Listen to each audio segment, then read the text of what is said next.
আসসালামু আলাইকুম ওয়া রাহমাতুল্লাহি ওয়া বারাকাতুহু। প্রিয় দিনী ভাই ও বোনেরা, কেমন আছেন সবাই? জি আলহামদুলিল্লাহ, আশা করি সকলেই ভালো আছেন। ইনসান চৌধুরী ভাবতেই পারেননি হারেস অমত করবে। রাগে অনেকক্ষণ কথা বলতে পারলেন না। এক সময় গভীর কণ্ঠে বললেন, এর পরিণাম চিন্তা করেছো? হারেস বলল, জি করেছি, আমার চাকরি থাকবে না। একই কণ্ঠে ইনসান চৌধুরী বললেন, শুধু চাকরি নয়, প্রাণ নিয়ে এখান থেকে ফিরে যেতে পারবে না। তারপর নরম সুরে বললেন, তোমার মতো ছেলেই চৌধুরী বংশের জামাই হওয়ার উপযুক্ত। আমার পরে তুমিই হবে এই বংশের কর্ণধার। তারপর অনেক কিছু প্রলোভন দেখিয়ে হারেসকে রাজি করান। ইনসান চৌধুরী কাছের জমিগুলো নিজের লোকজন দিয়ে চাষ করালেও দূরের জমিগুলো সেই গ্রামের লোকজনদের পত্তনে দিয়েছেন। যে বছর ফসল না হতো সে বছর ইনসান চৌধুরী নিজের লোকজন দিয়ে জোর জুলুম করে তাদের কাছে ফসল আদায় করতেন। ফসল দিতে না পারলে গরু বাছুর ছাগল নিয়ে চলে আসতেন।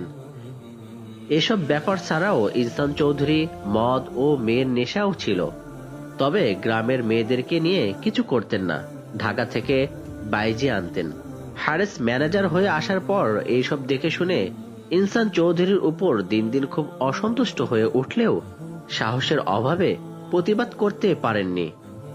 জামাই হওয়ার পর একবার দূরের এক গ্রামের গরিব চাষি ফসলের ভাগ দেয়নি বলে তাকে লোকজন ধরে এনে এমন মার মেরেছিল যে সেই গ্রামের লোকেরা তাকে পাটার করে নিয়ে গিয়েছিল। সেদিন হারেস বাধা দিয়েছিল বলে লোকটা বেঁচে গিয়েছিল, নচেত মারা যেত। কথাটা ইনসান চৌধুরী জেনে হারেসকে ভবিষ্যতে এরকম না করার জন্য সাবধান করে দিয়ে বলেছিলেন, আমার অবর্তমানেও করবে না। সেদিন হারেস শ্বশুরের সামনে মুখে কিছু না বললেও মনে মনে সিদ্ধান্ত নিয়েছিল চাষিদের উপরে নির্মম অত্যাচার আর করতে দেবে না। দিন দিন স্ত্রীর উপরও হারেস অসন্তুষ্ট হয়ে উঠতে লাগলো। সে যেন তাকে ঠিক স্বামীর আসনে গ্রহণ করতে পারেনি। তার কথা মতো চলে না, নিজের ইচ্ছা মতো চলে। যখন হারেস স্ত্রীকে সঙ্গত হয়ে চলার জন্য বোঝাতো তখন ফায়জুন্নেসা বলতেন, যারা ঘর জামায় থাকে তাদের কথা স্ত্রীরা শোনেই না, বরং স্ত্রীদের কথা তাদেরকে মেনে চলতে হয়। এ নিয়ে স্বামী স্ত্রীর মধ্যে প্রায় কলহ হতো। দিনের পর দিন স্ত্রী দুর্ব্যবহারে অতিষ্ঠ হয়ে হারেস একদিন শ্বশুরের কাছে স্ত্রীর বিরুদ্ধে অভিযোগ করল। ইনসান চৌধুরী উল্টো জামাইকে দোষারোপ করে বললেন, যে নিজের স্ত্রীকে বসে রাখতে পারে না সে কাপুরুষ। শ্বশুরের কথা শুনে হারেস নির্বাক হয়ে ভাবল, চৌধুরী বংশের জামাই হয়ে যে ভুল করেছে তা জীবনে শুধরাতে পারবে না। চিরকাল তাকে অশান্তির আগুনে জ্বলতে হবে। তবু হাল ছাড়ল না। স্ত্রী কখন কি করে, কোথায় যায়, একটা বিশ্বস্ত চাকর শামসুকে লক্ষ্য রাখতে বলল। শামসু অনেক দিন থেকে আছে, ফায়জুন্নেসার সবকিছু জানে। বলল, লক্ষ্য রাখার দরকার নেই, মালিকদের সবকিছু শুধু আমি নয়, সব চাকর ও চাকরানিরাও জানে। কিন্তু আমাদের মুখ খোলা নিষেধ, যদি কেউ খোলে তাহলে তাকে জ্যান্ত কবর দেওয়া হবে। এরকম ঘটনা ঘটতে দেখে আমরা বোবা হয়ে থাকি।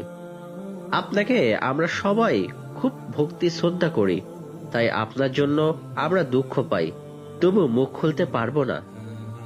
তবে এতটুকু বলতে পারি। তারপর মালিক কন্যার মন দেওয়া নেওয়ার কথা বলল, এখনো তার সঙ্গে সম্পর্ক আছে। আমার কথা বিশ্বাস না হলে নিজে লক্ষ্য রাখলে সত্য মিথ্যা জানতে পারবেন। চাকরের কথা শুনে হারেস সিদ্ধান্ত নিল, সত্য মিথ্যা যাচাই করার দরকার নেই, যেমন করে হোক এখান থেকে পালিয়ে যাব। এর কয়েকদিন পর ইনসান চৌধুরীর লাশ জলমহলে পাওয়া গেল। শ্বশুর মারা যাওয়ার পর হারেসের উপর চৌধুরী স্টেটের ও সংসারের দায় দায়িত্ব পড়ে গেল। পালাবার চিন্তা স্থগিত রেখে সে সব সামলাতে লাগলো। তারপর একদিন মেয়ে যাতে মায়ের মতো না হয় সেজন্য হারেস 6 বছরের স্বপ্নাকে ঢাকায় এক হোমে রেখে পড়ালেখা করার ব্যবস্থা করে এলো। ফায়জুন্নেসা মনে মনে খুশি হলেও মুখে বলল, কাজটা তুমি ভালো করনি। হারেস বলল, তোমার কাছে ভালো না হলেও আমি স্বপ্নার ভবিষ্যৎ চিন্তা করেই করেছি। ফায়জুন্নেছা আর কিছুই বলল না। দায়িত্ব পালন করতে গিয়ে কিভাবে 4-5 বছর কেটে গেল হারেস বুঝতেই পারল না। বাবা মারা যাওয়ার পর ফায়জুন্নেছা বছর 2 একটু সঙ্গত ছিল। তারপর যত দিন যেতে লাগলো তত আগের মতো হয়ে উঠল। চাকরের কাছে স্ত্রীর দুশ্চরিত্রের কথা জানার পর থেকে হারেস আলাদা রুমে ঘুমাতো এবং তার সংস্রব থেকে দূরে থাকত। এমনকি তার খোঁজ খবরও রাখত না। ফলে ফায়জুন্নেছা আরো বেপরোয়া হয়ে ওঠে। চাকর শামসু বয়স্ক লোক, হারেসকে ভীষণ ভক্তি শ্রদ্ধা করে, ওনার মনের কষ্টও বোঝে।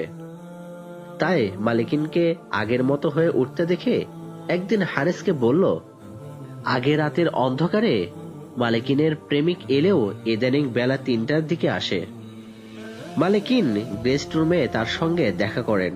হারেস জিজ্ঞেস করল, প্রতিদিন আসে? শামসু বলল, না, যেদিন আপনি অন্য গ্রামে তদারকি করতে যান সেদিন আসে। হারেস কথাটা সত্য কিনা যাচাই করার জন্য একদিন অন্য গ্রামে যাওয়ার কথা বলে বেলা 10টার দিকে লোকজন সঙ্গে নিয়ে বেরিয়ে গেল। প্রতিবারে ফিরতে সন্ধ্যা হয়ে যায়। আজ লোকজনকে শরীর খারাপের অজুহাত দেখিয়ে তাদেরকে নিয়ে ফিরে এলো। তারপর স্ত্রীর রুমের জানালার পর্দা সরিয়ে দেখল নেই। নিচতলায় এসে গেস্ট রুমের দরজা বন্ধ দেখে নক করল। ফায়জুন্নেছার প্রেমিকের নাম আজিজ। লম্বা চওড়া শরীর, দেখতে খুব হ্যান্ডসাম। তারা প্রেমকেলির প্রস্তুতি নেওয়ার আগে দরজায় নক হতে শুনে আজিজ ফায়জুন্নেছার দিকে তাকালো।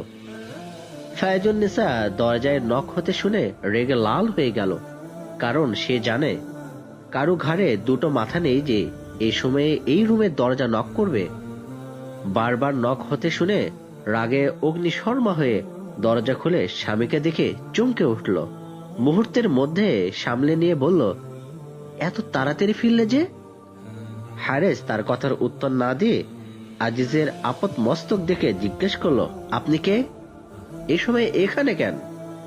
আজিজ কিছু বলার আগে ফায়জুন্নেছা বলল, ও পাশের গ্রামের ছেলে, আমরা একসঙ্গে স্কুল কলেজে পড়েছি, ওকে আমিই ডেকে পাঠিয়েছি। হারেস কিছু না বলে সেখান থেকে নিজের রুমে চলে গেল। স্বামীর কাছে ধরা পড়ে ফায়জুন্নেছা খুব চিন্তায় পড়ে গেল। ভাবল, হারেস যদি মাকে কথাটা জানায় তাহলে মা তাকে ছেড়ে কথা বলবে না।